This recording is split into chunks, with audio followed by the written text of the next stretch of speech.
Buen día. Buen día, profe. Buen día, profe. Buen día, buen día.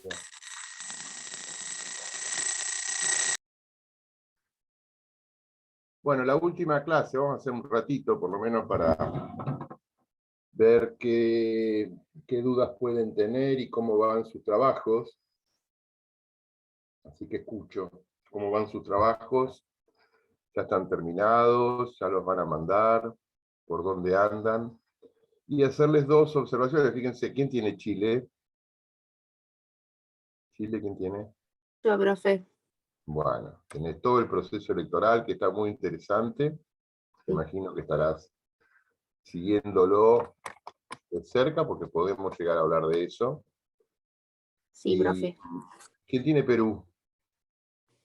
Bueno, en Perú la oposición al presidente peruano presentó una moción de vacancia a los efectos de que el Congreso peruano trate la posibilidad de su destitución. No sé si estabas al tanto. Voy leyendo, sí. Estabas al tanto. Bueno, no va a prosperar porque no deben tener la mayoría, pero es interesante ver este proceso porque Perú tiene una constitución para mí la más particular de todas, que es una especie de semiparlamentarismo distinta a las repúblicas presidencialistas como la nuestra. Perú tiene esta cuestión donde el Congreso actúa con mociones de vacancia o mociones de confianza, y bueno, y pueden destituir presidentes, así que bueno, está interesante ver ese tema, porque tiene un gobierno muy inestable, y es interesante verlo. Bueno, ahora sí, después de todo esto que hablé, los escucho. ¿Quién tiene algo para aportar sobre su trabajo? Yo tengo una pregunta. En la parte del Poder Legislativo no puedo encontrar el artículo, en realidad no lo puedo encontrar, no está porque lo leí, la reelegibilidad de los diputados o senadores. En el caso del presidente, en Brasil no se permite la reelegibilidad, Reelección, a mí me gusta más reelección, la palabra reelección. Bueno, la reelección inmediata no se... La Sí. reelección inmediata del presidente no se permite y la duración del mandato es de 5 años. Y en la de diputados, yo leí todos los artículos que corresponden a esa parte y no aparece, pero cuando yo busco información de Brasil, de la actualidad y demás, en el 2010 hay que eso como que dio mucha conmoción, por eso están en las noticias, que hay un diputado que es payaso y que fue reelegido. Entonces, no lo dice, pero reelecto. Y bueno, no sé si puedo poner que no lo dice y hacer alusión a esa noticia, por ejemplo. Debe estar en la parte general por ahí. Bueno, si no está... Leí un montón, pero no lo puedo encontrar. Y cuando busco en internet dice que sí se permite, pero no quería, no sé, por ahí errarle. Si la realidad No sé. nos dice que sí, la Constitución por ahí debe tener una cláusula general. Es raro, ¿no? La verdad que no lo reconozco. Pero sí, yo creo que el principio de la reelección está en las constituciones, lo que hay que ver si esa reelección es definida o no. Entonces, bueno, por ahí habría que buscar en la parte general, y si no está, no está. Es raro que no esté. La verdad que es raro. Así que un diputado, había un payaso de diputado. Bueno, acá ustedes son muy... Sí, que incluso no sabía ni leer ni escribir. Bueno, Era analfabeto. O sea, por eso también como que causa tanta conmoción y bueno, que se vestía de payaso y demás, pero fue reelecto. ¿ustedes conocen o saben quiénes fueron titanes en el ring? Máximo, sí. ¿Las chicas? ¿Sí? ¿Quiénes fueron? A ver, Valentina, ¿quiénes fueron titanes en el ring? ¿No eran los que boxeaban, el programa que boxeaban? En chiste, boxeaban en chiste o hacían... Claro. Bueno, ¿y conocen algún personaje de Titanes en el Ring? A ver. ¿A quién conocen? Es que yo era muy chica, no me acuerdo de los nombres. Bueno, ahora lo van a poder ver por Google. Ahora cuando yo les cuente esta historia, lo van a ir a ver. ¿Sí?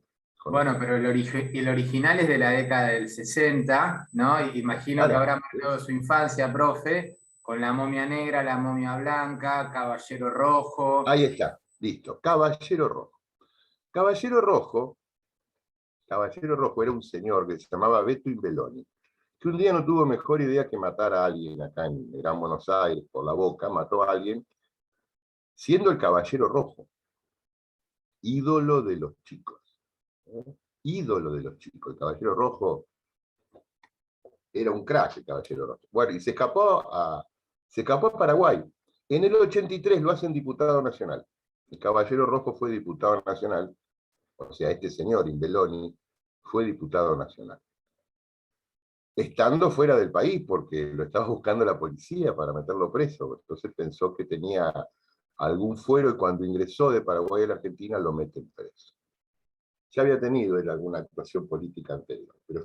Así que si Brasil tuvo un payaso, nosotros lo tuvimos al Caballero Rojo de diputado nacional. A mí no me sorprende nada, Maitena, menos de Brasil. Pero esta historia del Caballero Rojo muy pocos la conocen, no sé si estará registrado o no, pero es así. Tuvimos un titán en el ring, y después creo que salió inmediatamente, porque ya lo habían electo, fue toda una discusión, a ver si tenía fuero, no tenía fuero, desde cuándo lo alcanzaban o no. Pero bueno, tuvimos un titán en el ring con esta situación. Bien, ¿qué más, Maitena, de la Constitución brasilera que te haya sorprendido? No, después otra cosa era lo que creo que ya te lo había comentado, que por ejemplo el Poder Ejecutivo dice que sanciona las leyes, pero cuando voy al Poder Legislativo no lo aclara, que bueno, por ahí a mí eso me llamó la atención, porque eso me hizo dudar, si bien sé que por ser una república eso lo realiza, es una disposición del Congreso, igual me resultó raro y me hizo dudar, pero bueno, eso fue otra de las cosas que me llamó la atención. Y después no recuerdo otra cosa. Después, bueno, cité un caso de acefalía en Brasil también. No me acuerdo el nombre del presidente, pero sí lo cité. Que está bueno también porque empieza, o sea, en realidad todo empieza por una denuncia de su hermano. O sea, el presidente en realidad es denunciado por el hermano. En realidad empieza todo como una disputa familiar y bueno, después termina siendo que se lo acusa de negligencia al presidente y bueno, se lo destituye y bueno, cito el caso de acefalía donde entra el vicepresidente. Y está bueno también. Bueno, ¿quién más tiene algo para aportar, para charlar sobre el trabajo que ya deberían estar entregando? Yo, profe, una consulta. Dale. Sí, obviamente, bueno, algo fundamental es el Poder Judicial, ¿no? Que obviamente he investigado más allá de la Constitución, y hay algo que no me termino de dar cuenta, que es si, obviamente, la Constitución de Paraguay indica que tiene un modelo unitario de organización, ¿no? Pero yo lo que quiero terminar de comprobar o de chequear es si también tiene una bifurcación como el nuestro. Nosotros, a ver, tenemos la Corte Suprema y después se divide en federal y ordinario. Pero no me termino de dar cuenta si el paraguayo también tiene esa escisión, porque en un momento habla de que tiene, bueno, por decirlo, 3 instancias, contando la Corte Suprema, que dice en primera instancia un juez, en segunda instancia un tribunal de apelaciones, con 3 integrantes, y por último una Corte Suprema con 9 miembros. Pero después también encontré que habla de materia de los juzgados de paz. Dice, por debajo de estas instancias están los juzgados de paz. Por eso no me termina de quedar claro eso. Bueno, pero una cosa es la organización. Vos estás refiriéndote a la organización judicial, digamos, de lo más alto que es la Corte, pasando por las etapas de apelación, pasando por los juzgados de primera instancia, y seguramente en las regiones menos pobladas o más alejadas estarán estos jueces de paz. Pero una cosa es la organización y otra cosa es la competencia. Porque vos decís la ordinaria, dijiste recién ordinaria y extraordinaria. Eso tiene que ver con la competencia. Y lo que hay que ver es la competencia de la Corte, en los sistemas unitarios, digamos, en los sistemas federales como el nuestro, es muy simple porque tenemos una competencia, una organización judicial distribuida en cada una de las provincias, cada provincia tiene su competencia ordinaria provincial, pero como el Estado es federal tenemos una competencia, una jurisdicción federal que en función del lugar, de las personas o de la materia, ejerce entonces su competencia. En los estados unitarios eso no existe. No existe. Todo el territorio comprende el mismo Estado, y la competencia siempre es ordinaria. Lo que podría existir en algunos, habría que ver en Paraguay, en Uruguay, es que al nivel más bajo, que sería el de los departamentos o de los municipios, pudiera existir una justicia local, algunos la pueden denominar justicia de menor cuantía, o justicia de paz, letrada, si son centros urbanos importantes, o lega, como pudo haber sido en algún otro momento, o sea que la lleva adelante un juez que no es abogado. Pero eso es a nivel de las organizaciones más pequeñas. Para cuestiones de vecindad, de medianería, de menor cuantía, puede haber una justicia local. En los estados unitarios no van a encontrar esta cuestión de lo ordinario y de lo federal, porque todo es lo mismo en función del territorio, por su organización política. Así que no sé, vos tenés Paraguay, después estados federales, bueno, tenemos Maitena, que es un estado federal. Renata, ¿vos qué país tenés? Perú, que es unitario. Unitario. Valentina. Uruguay, que también es unitario. Unitario, y Ara también es unitario. O sea que, bueno, la única que nos va a poder hablar dentro de la organización del Poder Judicial de una doble estándar de organización como el de la Argentina es la Constitución brasileña.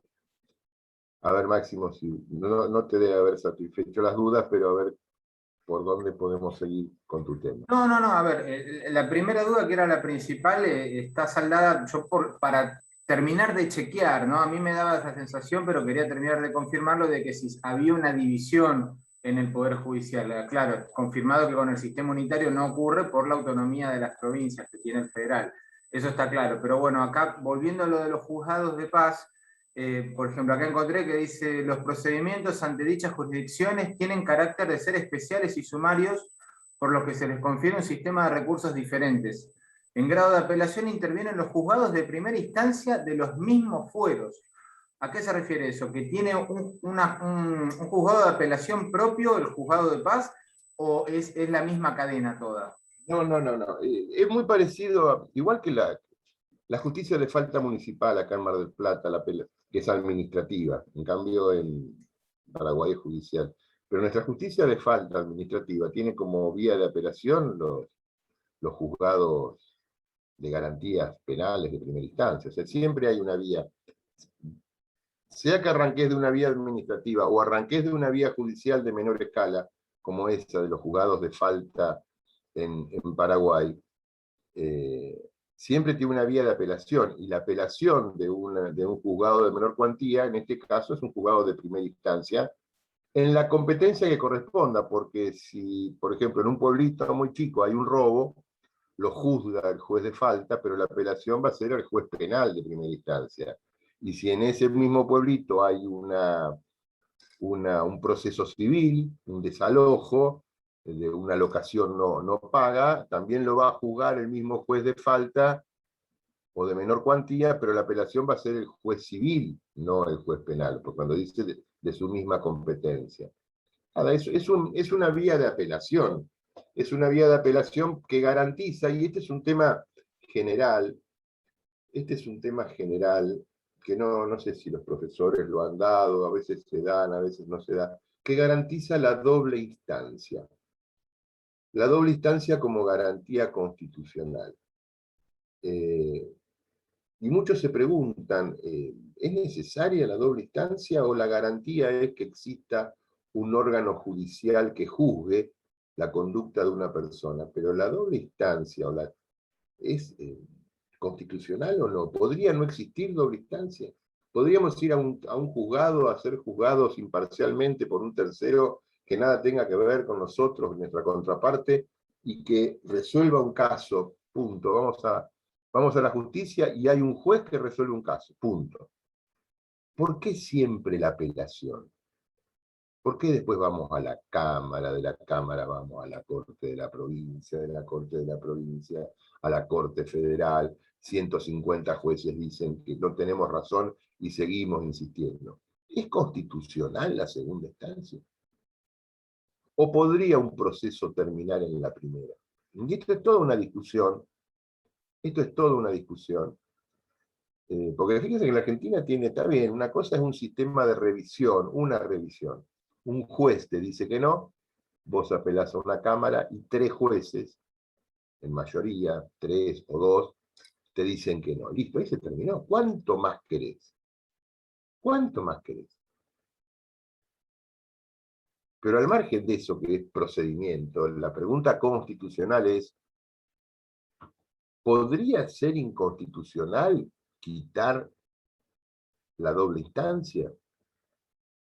¿Qué dice nuestra Constitución al respecto? Es todo un debate muy interesante. Se los dejo como noticia, no para que se ponga a verlo, se los dejo como noticia, porque a veces ustedes van a aprovechar de las múltiples instancias como abogados, y a veces las van a sufrir, porque el juez de primera instancia te dijo que no tenías razón. 3 camaristas te dijeron que no tenías razón. 7 ministros de la Corte de la provincia te dijeron que no tenías. En el medio, todas las apelaciones, idas y vueltas a los fiscales, y después vas a la Corte, y al final tenés como 15 tipos que te dijeron que no, y con todo el desgaste procesal de tiempo y de plata, porque alguien paga todo esto. Entonces, es toda una discusión que hace tiempo que se da en la Argentina, se las dejo como noticia para que sepan que existe, nada más. Porque la garantía de la Constitución es el tercero imparcial, es el juez. Y es muchísimo eso, es muchísimo. Así que bueno. ¿Preguntas, dudas? Profe, ¿alguna característica, algo a tener en cuenta para la presentación, tamaño de letra? No, que esté prolijo, margen izquierdo, margen derecho, citas o notas al pie, bibliografía al final. Igual que no sea muy extenso, porque ¿cómo lo llevan? Yo lo Profe, encontré bien, profe. ¿A mí me lo mandaste a mi mail? Se lo mandé a Cristina, si querés te lo mando a vos también. Mirá, fíjate, me lo tienen que mandar a mí, si no, ¿cómo hago para leerlo? Ah, bien, yo pensé que era para... No, porque- aparte lo puse en el chat. Bien, Puse bien. mi mail y que me manden los Entonces datos. ahora te lo mando. Bien. Diana está callada.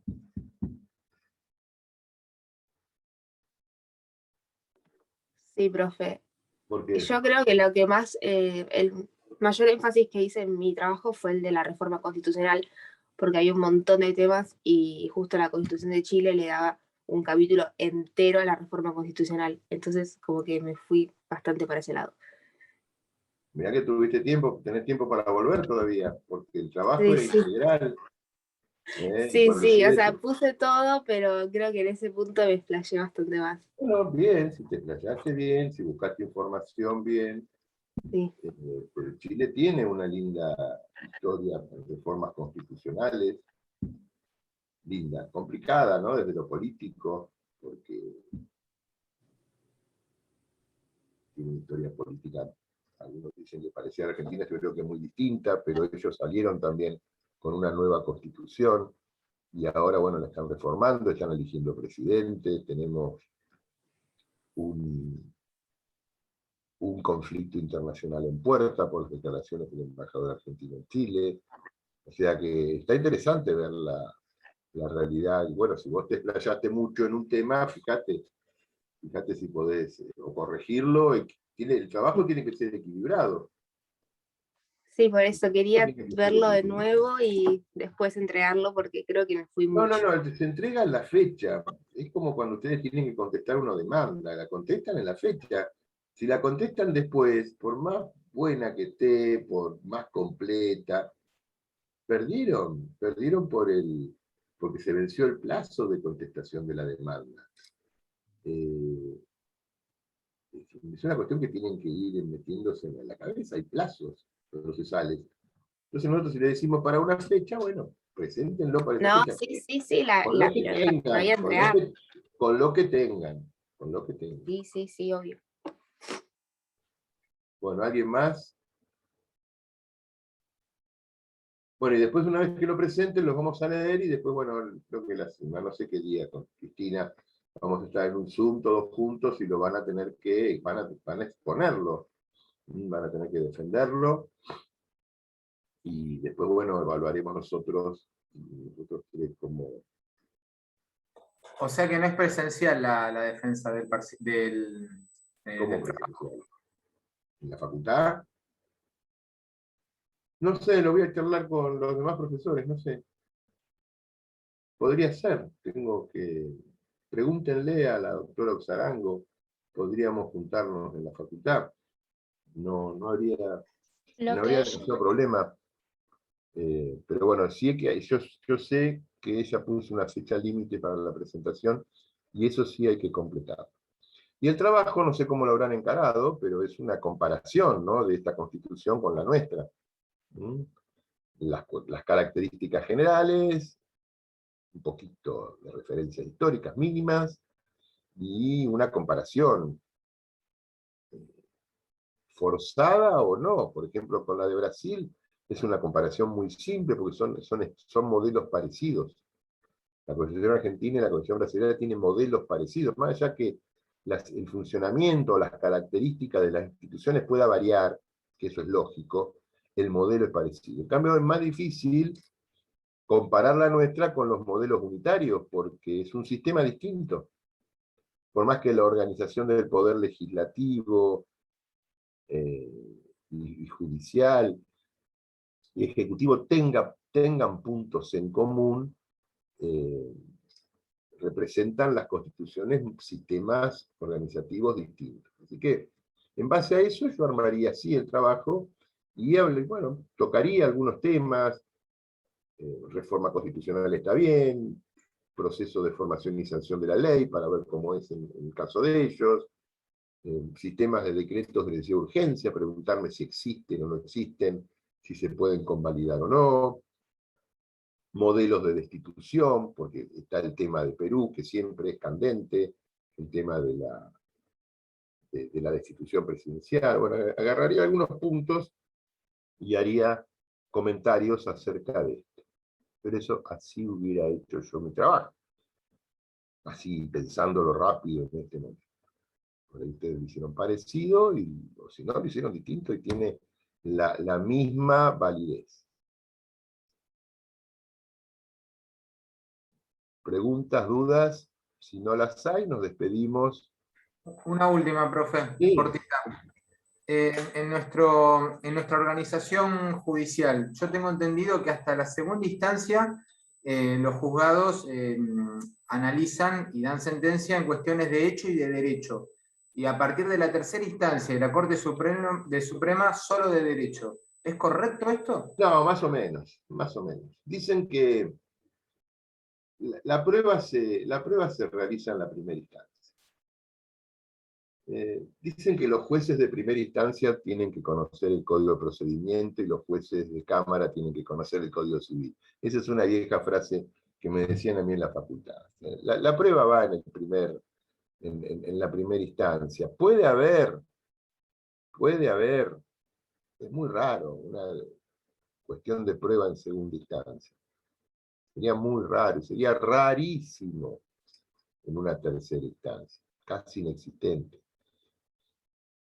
Porque si se detecta fallas, la Cámara reenvía el expediente al mismo juzgado para que la produzca de vuelta, o le quita la competencia al juez y va a otro, y ya sería gravísimo porque habría arbitrariedad y ese juez estaría hasta con la posibilidad de ser sometido a un juicio político o a un jurado de enjuiciamiento en la provincia de Buenos Aires. Pero la prueba se analiza en la primera instancia, por eso hay cuadernos de prueba, hay apertura, hay resoluciones judiciales que son apertura de la prueba, y la evaluación y el cierre. Es una etapa. Fíjense que en el debido proceso, que es lo que ustedes nunca, para hacer este trabajo, nunca se lo tienen que olvidar, el principio del debido proceso. Después cada estado, cada provincia lo puede manejar distinto.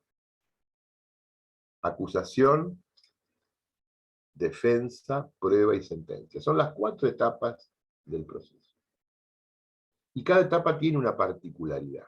Tiene reglas, tiene plazos, tiene límites, tiene formas de expresarse.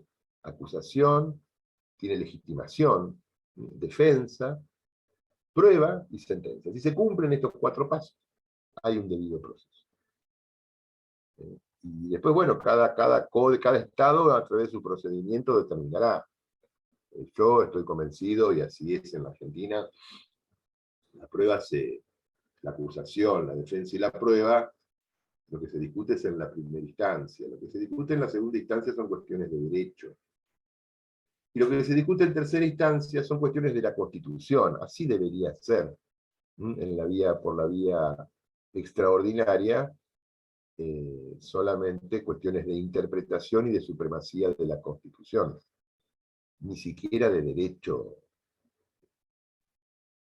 común. La Corte, para mí la Corte Federal es un tribunal que garantiza la supremacía de la Constitución. Ese es su rol.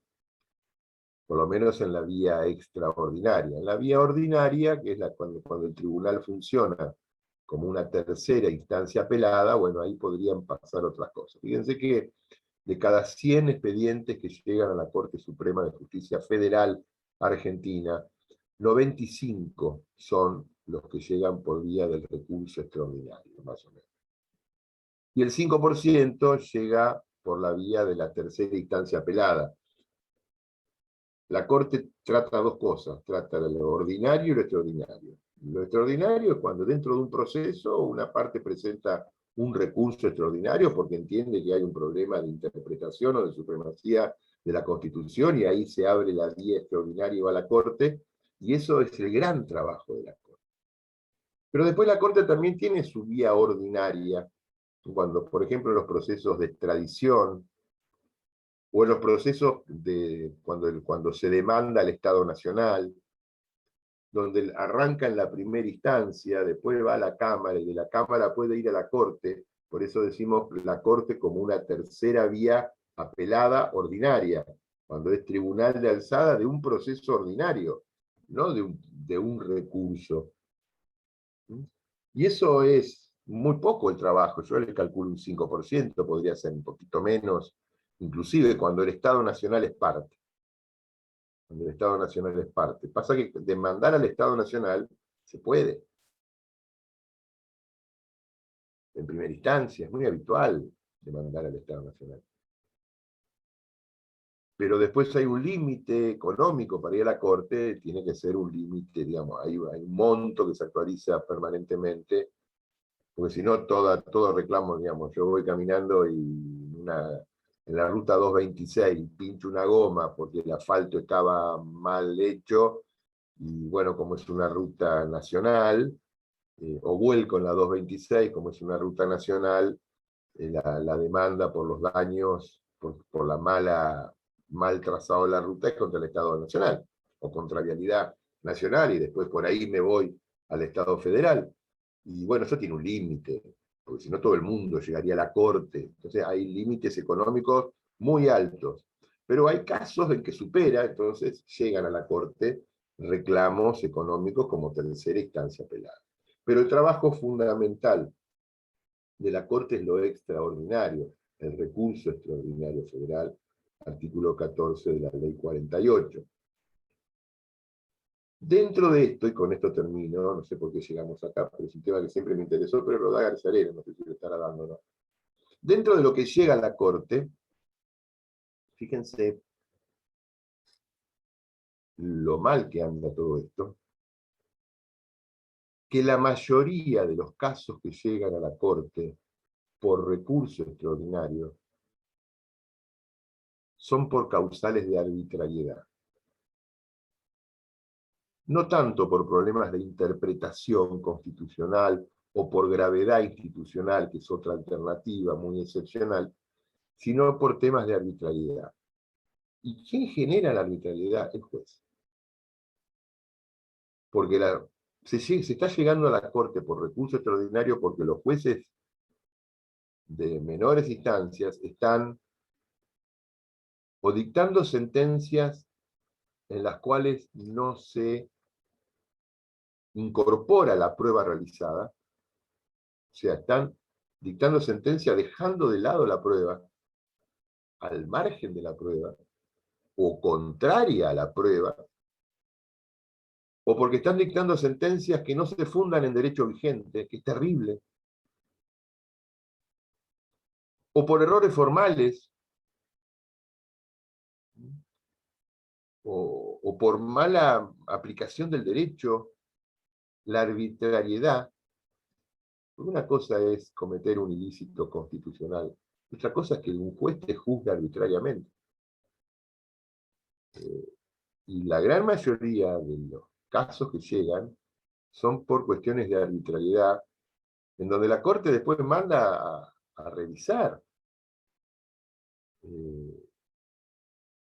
Una mala apreciación de la prueba puede generar que una persona esté presa injustamente.